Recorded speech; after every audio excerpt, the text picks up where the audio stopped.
Another I-24 News exclusive. Our Arabic channel just confirmed that a special delegation from the United Arab Emirates, a country that does not have full diplomatic ties with Israel at all, they sent a delegation here to Israel specifically to hold a private security briefing with the IDF and receive classified briefings and updates on the performance of the F-35 fighter jet. A representative from the U.S. military was also present. Again, the UAE was in Israel, sitting down alongside Israeli Air Force commanders, discussing fighter jet technology. Still in studio with our defense correspondent, Shai Ben-Ari. Shai, big scoop here. What does it mean, though? What is the significance of this? Right, it's a big story. It comes from our own Faraz Hamid, who is the main presenter for our Arabic channel here at I-24 News.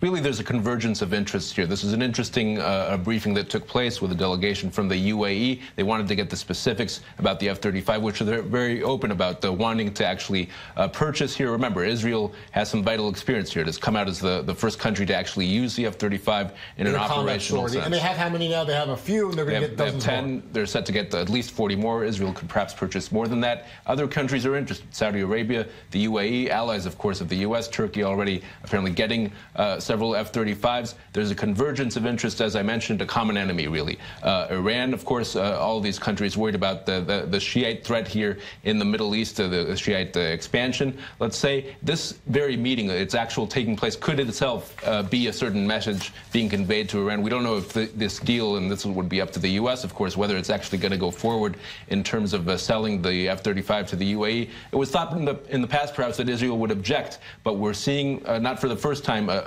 softening, really. A softening of the relationship. In fact, the UAE and Israel have come out in the past, have actually both taken part in the Red Flag Air Force drill, which took place in the past in the U.S.